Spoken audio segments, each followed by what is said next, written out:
Director General of Police from the Greater Chennai Police as our chief guest.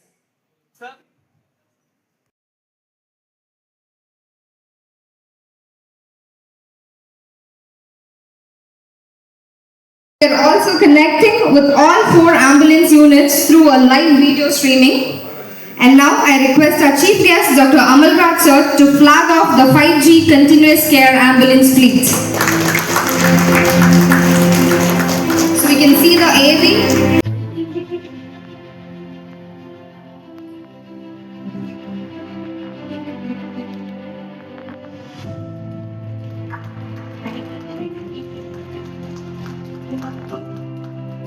Is the model where advanced technological environment and a model where continuous கலந்து கொள்வது உண்மையாகவே மகிழ்ச்சியாக இருக்கிறது. அழைத்தமைக்கு chairman doctor Manivannan அவர்களுக்கும் அவருடைய மருத்துவ அதிகாரிகள் அனைவருக்கும் நன்றியை தெரிவித்துக் கொள்கிறேன். பல நேரங்களில் எவ்வளவு விரைவாக மருத்துவமனைக்கு அந்த நோயாளியை கூட்டி செல்வது என்பது அவர் உயிருடன் இருப்பதற்கும் உயிர் போவதற்கும் காரணமாக இருக்கிறது. மிக விரைவாக மருத்துவமனைக்கு கொண்டு சென்றால் அந்த நோயாளி உயிர் பிழைப்பதற்கான வாய்ப்பு மிக அதிகமாக இருக்கிறது என்பது எல்லோருக்கும் தெரியும்.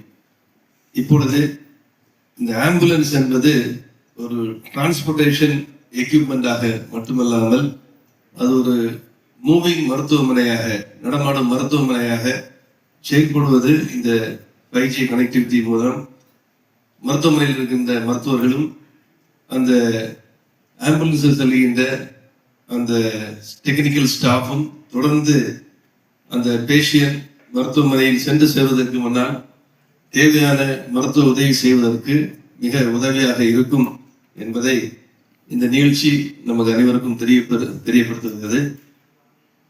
சென்னை மாநகரில் 30 ஆம்புலன்ஸை பல்வேறு இடங்களில் நிறுத்தி பேஷண்ட்ஸ் நோயாளிகளுக்கு இலவசமாக அவர்கள் உடனடியாக மருத்துவமனை செல்வதற்கு இந்த ஏற்பாடு செய்யப்பட்டுள்ளது. டாக்டர் மணிவண்ணன் அவர்கள் எனக்கு பல வருஷமா தெரியும். திருச்சி மாநகரில் நான் பணியாற்றும் பொழுது அவர் ஒரு மருத்துவமனை காவேரி இருந்த காலத்திலிருந்தே தெரியும். ஒரு டெடிகேட்டட் டாக்டர். ஒரு மருத்துவமனை எப்படியெல்லாம் ஏழைகளுக்கும் பண வசதி இல்லாதவர்களுக்கும் தேவைப்பட்டால் அதை எந்த எதிர்பார்ப்பும் இல்லாமல் உதவக்கூடிய மருத்துவமனையாக காவிரி திருச்சி செயல்பட்டு வருகிறது. அதே அந்த உதவ வேண்டும் என்ற நோக்கத்தில் நாம் முன் சென்றால் நம்முடைய வளர்ச்சி கூடவே வரும் என்பதை அதற்கு ஒரு மிக சிறந்த உதாரணம் காவிரி மருத்துவமனை. அவருடைய பணி சிறக்க என்னுடைய வாழ்த்துக்களை தெரிவித்துக் கொள்கிறேன். வந்திருக்கின்ற பத்திரிகை ஊடக நண்பர்கள் அனைவருக்கும் என்னுடைய நன்றியை தெரிவித்துக் கொள்கிறேன். நன்றி.